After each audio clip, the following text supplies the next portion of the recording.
Greetings, comrades, and welcome back to another episode of the Comrade Class.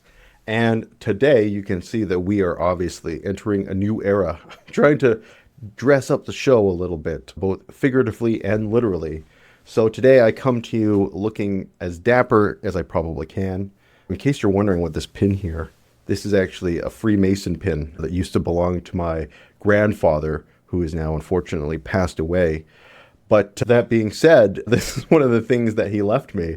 And not only do I think it looks great, I'm really hoping all of those conspiracies about the Freemasons being the controllers of the world turns out to be true. Because at some point, someone will just look at this pin and say, here's the keys to the kingdom, sir. Congratulations. And not only that, we have another addition to the show. As I have a soundboard, but I've been struggling to figure out how I'm going to work it into the show. And then it hit me like a ton of bricks. Maybe my best idea ever. And that is that the soundboard is going to be comprised entirely of clips from RTS games. I violate my kids' consent all the time. But before I do that, let me introduce the topic of today's Comrade Cast. Today, we are going to be talking about what is really heating up in our country here, my country. Sorry, that's the socialist in me.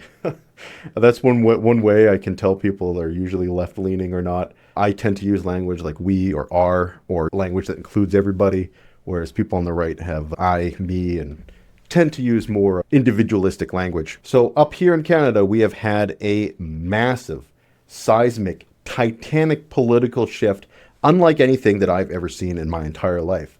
Of course, we have all the chaos and instability happening down south. All this time, we have, of course, Xi Jinping sitting back saying, China will grow larger. And thinking, What are they, protesters? And of course, we have the Houthis in the background right now saying, AK-47s for everyone! So there's a lot going on. And one of the results of that swirling chaos that has been introduced into our life at the beginning of the year was that the former Prime Minister Justin Trudeau stepped down. We did a whole episode on that fact and examining the Canadian political analysis. But now virtually everything I said in that episode is completely outdated. We are living in a new political reality in this country, and the fortunes are shifting faster than I've ever seen in my life. So this pale fuck that you can see behind me is our new Prime Minister, Mark Carney. And if you guys don't know about Mark Carney, he is the former Governor of the Bank of Canada, former Governor of the Bank of England, and he absolutely sailed to a crushing victory in the Liberal leadership contest to replace Justin Trudeau. He got, I should have double checked it, but it was insane. It was like 86%. It was like North Korea level numbers. And now we're just getting news today that it looks like Mark Carney is going to set the election, or is going to drop the writ, as the fancy political people say, and start the election this coming Sunday, with a vote supposed to happen on the 28th or the 5th of May. It seems like that isn't quite settled yet, but I am very excited about this. We need an election desperately. We need to have a mandate for our political leaders moving into the future, dealing with the instability coming out of the Trump administration down south. And one thing that has really buoyed Carney's political campaign and political chances is the fact that he looks like a very stable navigator of the economy, a guy who can navigate issues around trade, issues around inflation, issues around banking, and seen as a guy that we need right now. And as a result of this, the Liberal Party has experienced a political resurrection that, again, I have not seen anything like this in my entire life. So let us move into the 338 federal projections. If you guys remember when we did our episode after Justin Trudeau stepped down, this was looking like an absolute bloodbath for the Liberal Party. The Conservatives were on track to absolutely decimate the Liberal Party and completely run away with this election. And now the turntables have turned. In fact, if you remember from that episode, we had the Bloc moving into the official opposition position, which is totally insane. But now we are looking at a re-elected Liberal majority under Carney. We can see that the map that used to be all blue is now all red. And even in when we last looked at the map, the big thing was that all the Atlantic provinces looked like they were all going to go conservative. Now they're all back to going to liberal. So we're seeing a crazy reversal right here. Even in Alberta, it looks like the Liberals may have as many as 5 seats. That is completely unprecedented. Usually there's only one seat that doesn't vote for the Conservatives in my hometown. That's Edmonton, Strathcona. That's a very LGBTQ plus friendly. There's pride flags painted on the sidewalks. It's the most left-leaning place in Alberta, and they always vote NDP. And they're usually like the only riding in the entire province that will vote for them. And to be fair, we have had a Liberal occasionally get in a few times here, but nothing like 5 Liberal seats. That's pretty wild. So yeah, we are looking at an absolute political earthquake. And I think the real question we need to start asking is, what is going on here? Why is this happening? And it all relates to the big boy down south, Donnie T. And he is obviously saber rattling with Canada. And many Canadians are not very happy with the rhetoric that has been coming out of the United States. And that's to put it extremely lightly. Now, as soon as Mark Carney gets elected, this is going to be his first policy. AK-47s for everyone! I'm joking, but I have seen people here talking about, oh my God, I need to start exercising. I need to get in shape. I need to learn how to shoot guns. I need to know how to operate a drone, because military force against Canada coming from the United States can no longer be discounted. So just moving down, this is all the provincial polling, but you can see the Canadian federal one. We have the Liberals slightly in the lead, just 2 points above the Conservatives. But even if the Liberals lose the popular vote, which they have done both in the last election, they're still poised to win the most amount of seats because they have a more efficient and distributed vote than the Conservatives, who generally have a lot of their vote tallies concentrated in places like Alberta. I don't know if you guys remember the live stream I did for the 2021 election, and we were looking at some of the rural Alberta vote tallies, and it was like, again, North Korea levels of support. It's 97% support for Conservatives and crap like that. So that's what ends up driving up the margins for the Conservatives. But now it doesn't look like they're going to be able to accomplish even that. And almost all of this is at the expense of my poor NDP party. Unfortunately, it just looks like Singh is really flapping in the wind up here. He doesn't have a coherent message. He doesn't have a coherent pitch to give to Canadians. And unfortunately, it really doesn't seem like he's going to be able to pull something out of the bag. Looking at things through hindsight, the election that Singh was poised to really make breakthroughs on was the 2021 election. I remember at the very start, in like the first week of that election, there was a NDP surge coming up, and it looked like Singh might be able to capitalize on that anti-Trudeau sentiment. But unfortunately, that just wasn't the case. And moving into this election, especially considering the stakes that a lot of people see, the NDP is just not in the right position and doesn't have the right leader to capitalize on what we're seeing. So anyway, the feeling in Canada is quite antagonistic towards the United States.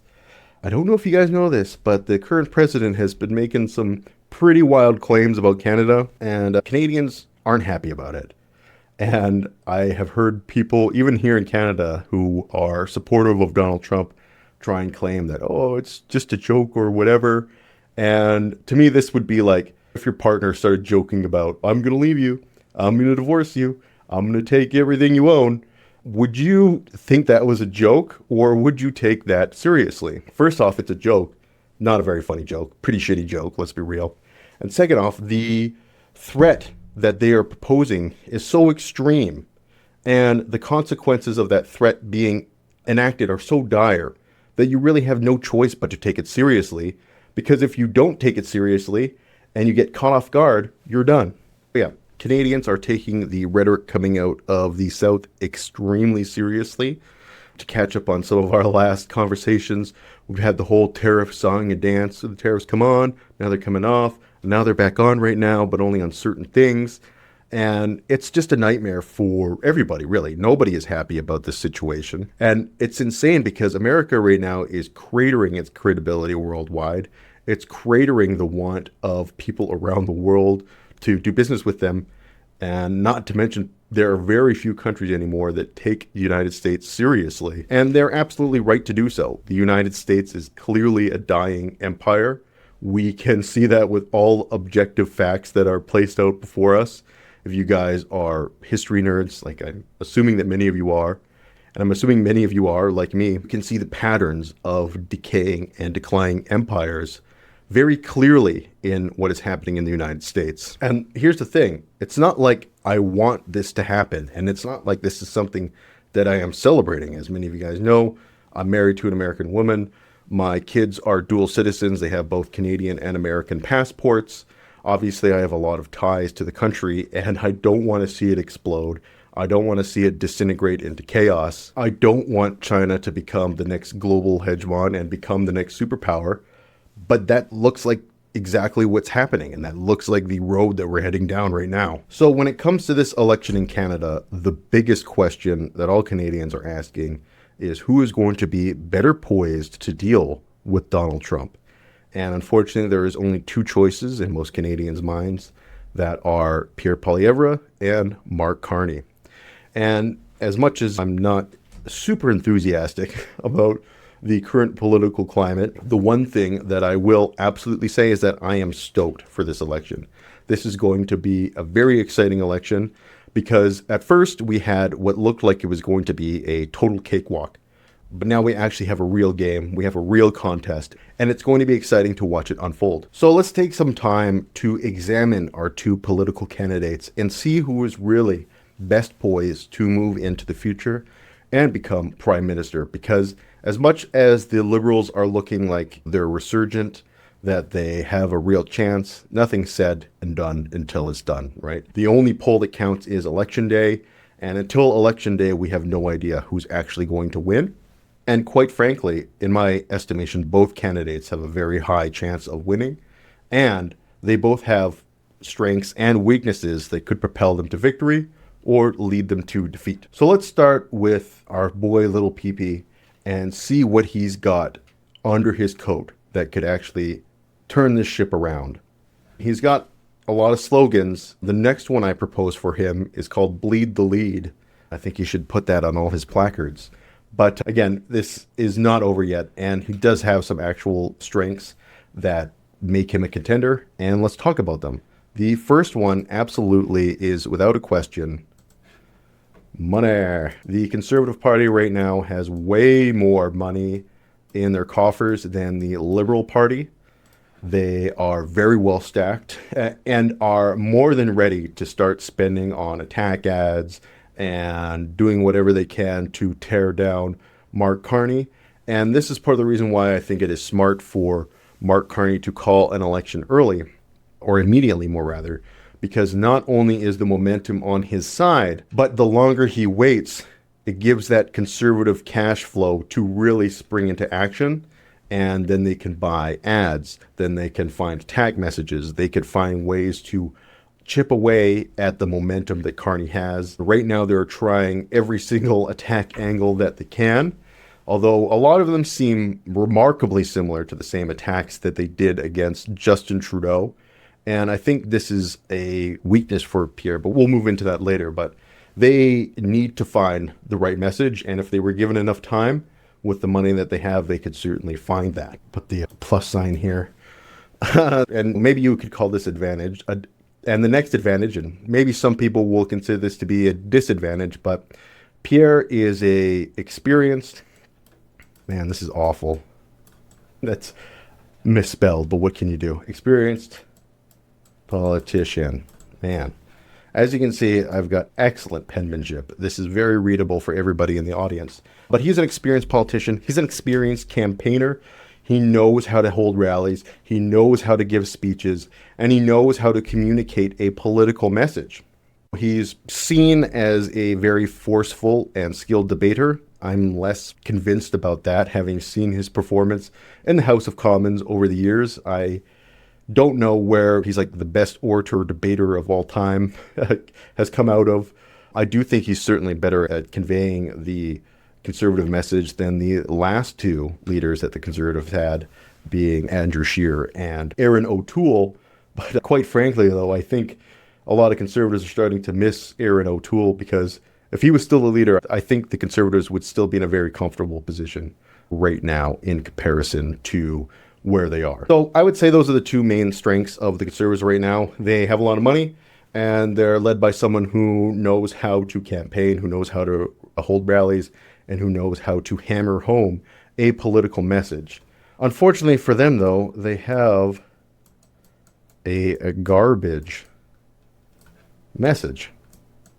And this is one of the very interesting things I'm watching for in this campaign, is can the Conservatives and Pierre Poilievre pivot from this shitty messaging that they are on right now. As I said before, they're still stuck on Trudeau. They got Trudeau brain. They really want him to come back so they can campaign against him, but that's not what's going to happen here.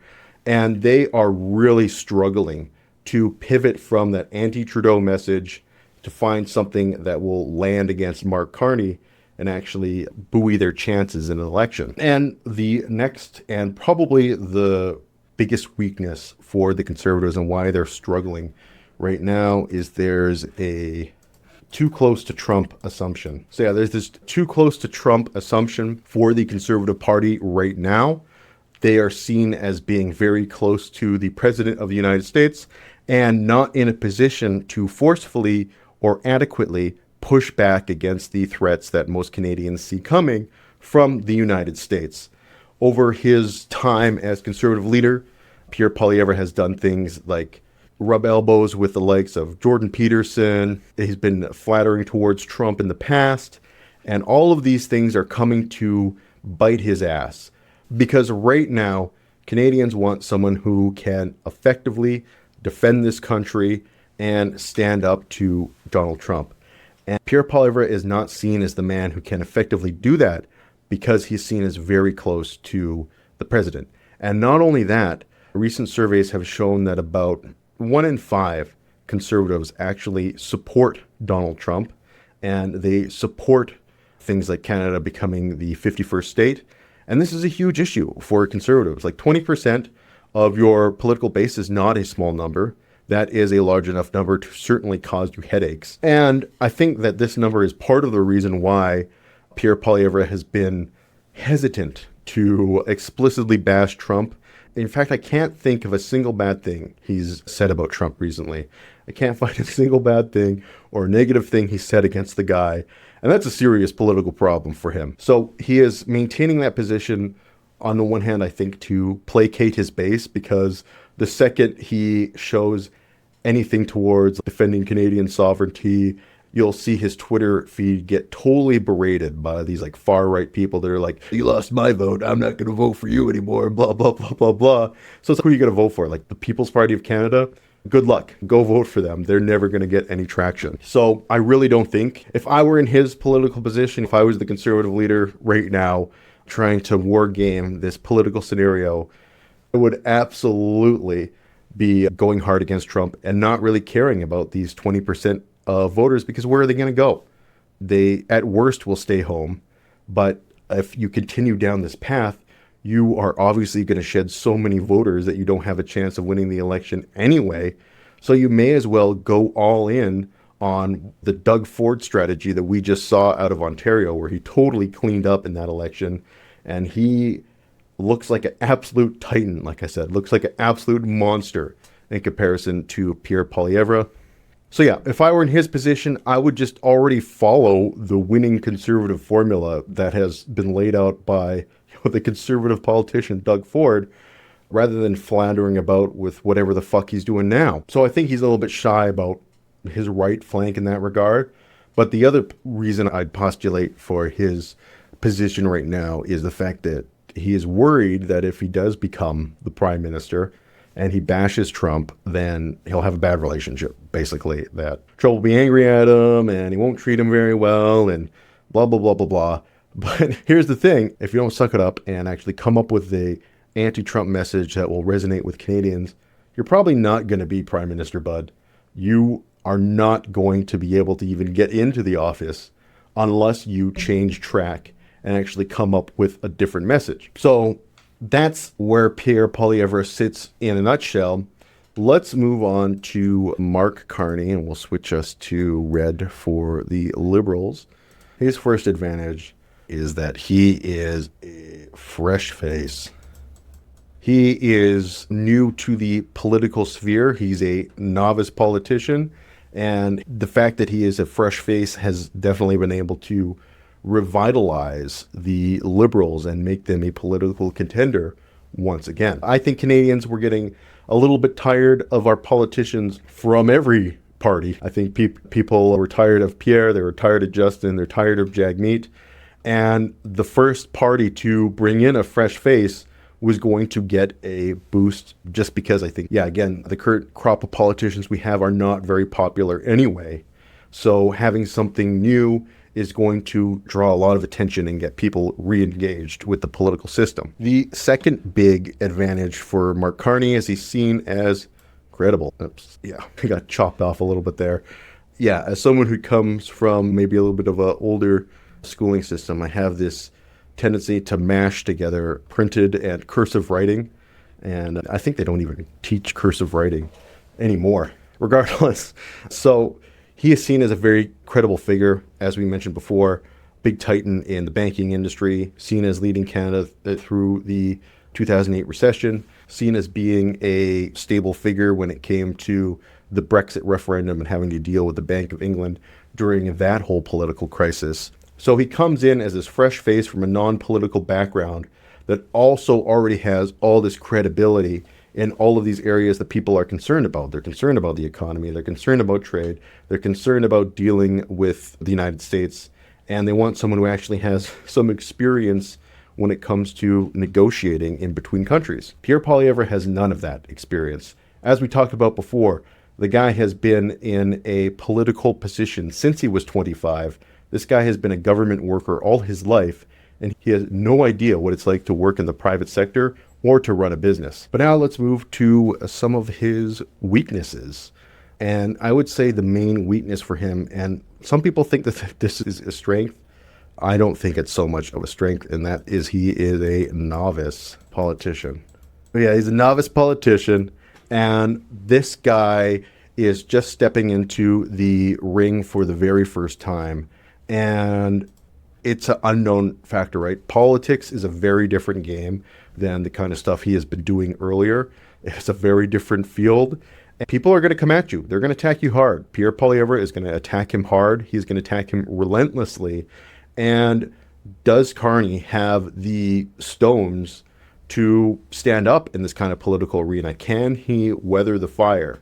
That is still a big question mark because he's definitely seen as a very soft-spoken guy. If you watched his debates, if you watched his speeches, it's still very clear he's finding his footing. He's not 100% comfortable in this arena as of yet, and it's going to take time to become comfortable as a public speaker, to become comfortable as a politician, and to be able to convey your message in an intelligent way that resonates with people. That's a skill that, most people, it doesn't come right off the bat for them. Some people it does. But for most people, it's something that they have to learn and acquire and hone through trial and error. And Mark Carney is going to be going through a real trial by fire in this election. He is going to be tested probably in ways that he has never been tested before. And will he stand up to that scrutiny? I think it's still a very open question. I think it's way too quick to assume that he, as a novice politician, will be able to step into this arena and excel. And going to be very interesting and, in my opinion, exciting to watch, because I'm very curious to see if Mark Carney is going to be able to weather the trial by fire. It's going to be quite the show to watch. So I'm interested to see how he's going to respond. And the next negative, I'm going to just put Trudeau stank. Trudeau, still a pretty unpopular leader here. That being said, because he's resigned and in his final days in office, he looked pretty strong and he looked pretty good against Donald Trump. So his approval ratings have gone up a little bit. But this always happens when politicians leave, unless they were just like total dickholes and the absolute worst scum of the earth. There's this, hey, maybe we were hard on that person and maybe they weren't so bad after all. One politician who really benefited from this mentality when they left was Theresa May. When she was gone, a lot of people were like, oh, she looked like death incarnate. She looked like a female version of the Grim Reaper. But maybe she wasn't that bad after all. Regardless, though, Trudeau is still unpopular here. He still has a legacy that most people look down upon.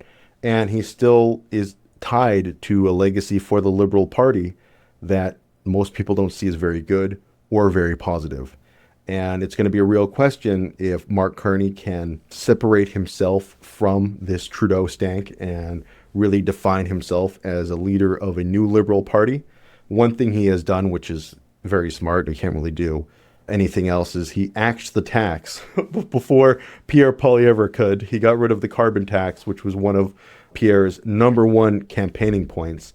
So now that's gone. Now that Trudeau is gone, as I mentioned before, he's struggling to readjust his campaign and find his footing and narrow down that attack message that will work against Carney.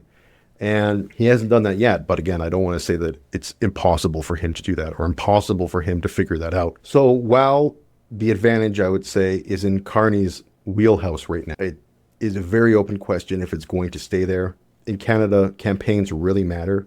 One of the major differences between the way Canadians and Americans interface with politics is that Americans are having politics shoved in their faces all of the time. There's elections effectively every 2 years. So if you're a congressman, you're basically having to campaign constantly. That's most of your job is campaigning because in 2 years, you're going to be up for re-election again.